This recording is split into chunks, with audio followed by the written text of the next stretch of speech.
Buenas tardes a todos, mi nombre es Esmeralda Rojas y a continuación vamos a ver la ficha del análisis del caso de Rebeca, número 21 del libro El hombre que confundió a su mujer con un sombrero. Iniciamos con los datos del consultante, la cual es una joven de 19 años llamada Rebeca, quien asiste con su abuela ya que ella asegura que Rebeca es igual que una niña en algunos sentidos, expresando hechos como de que no es capaz de abrir una puerta con una llave, ni siquiera viendo a una persona como lo hace, no identifica su derecha de la izquierda, se coloca la ropa al revés y a veces no logra corregirla aún sabiendo cómo se coloca de manera correcta, diciendo su abuela que en ocasiones se muestra torpe y descoordinada en sus movimientos, entre otros aspectos observados. Continuamos con los antecedentes y los factores influyentes en la paciente, donde se analizó el caso y se desglosó aprovechando al máximo la información que se nos proporcionó, de tal manera de crear una historia clínica en la que podemos identificar con mayor precisión cada aspecto importante, iniciando con sus datos personales, los cuales ya fueron nombrados anteriormente,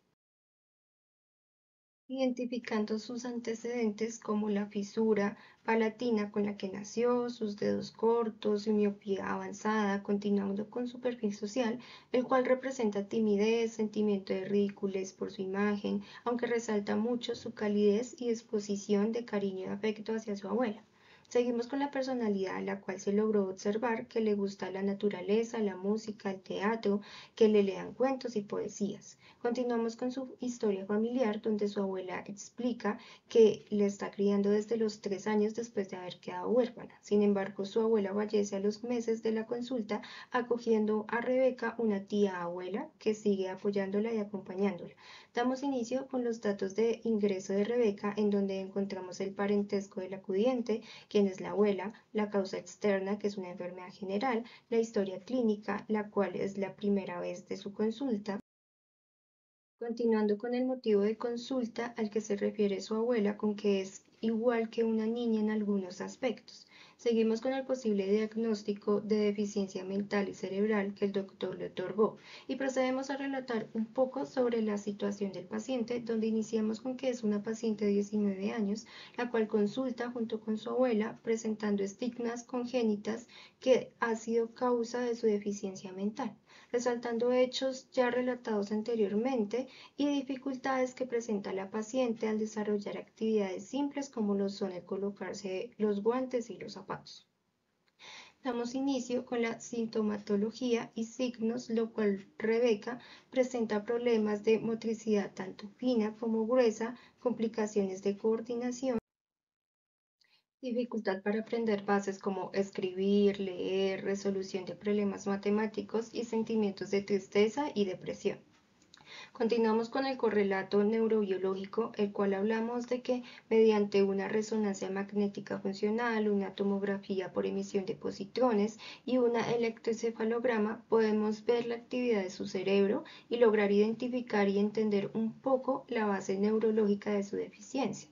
Damos continuidad con las implicaciones en los procesos cognitivos que el caso nos proporciona y que logramos identificar analizando su conducta y respuestas en factores como la memoria, atención, praxias, náuseas, lenguaje y funciones ejecutivas. Seguimos con las técnicas de evaluación aplicadas a Rebeca, donde el doctor menciona sobre su prueba de inteligencia, donde obtuvo una media de 60 o menos, teniendo en cuenta que desarrolló mejor la parte verbal que la práctica.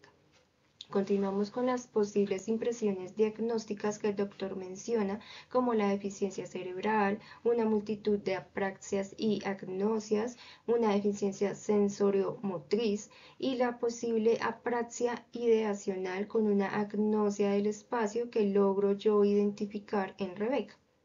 Damos continuidad con las consecuencias o efectos que pueden ser influenciados desde su familia, enfatizando el impacto que tuvo Rebeca con el fallecimiento de su abuela, influenciándola en forma positiva, ya que a raíz de ello su carácter se marcó más, tomando decisiones importantes y enfocándose en lo que realmente a Rebeca le gusta, que es el teatro, desarrollándose en él de manera perfecta. Finalizamos con la referencia del caso analizado. Muchas gracias. Caso número 24, el artista autista. Entonces, José, joven de 21 años, diagnosticado con autismo y epilepsia, a los 8 años posiblemente afásico. Tiene convulsiones diarias entre 20 y 30. Duró un mes internado por una psicosis, alteración violenta. Antecedentes: una fiebre muy alta a los 8 años, acompañada de la aparición de ataques incesantes y luego continuos, y la rápida aparición de una condición de lesión cerebral o autista. Perfil social. Dejó de asistir al colegio, considerándolo ineducable e incurable. Vive con sus padres en estado de vejez y hermanos. Personalidad. Tiene interés por las revistas con imágenes, dibujar, y un gusto enorme por la naturaleza. Sintomatologías: dificultades en la comunicación e interacción social, patrones de comportamiento restringidos y repetitivos. Correlato neurológico: alteraciones en el desarrollo cerebral temprano. Implicaciones en procesos cognitivos. Afecta diversos procesos cognitivos, lo que puede influir en el aprendizaje, comunicación, interacción social. Técnicas de evaluación utilizadas.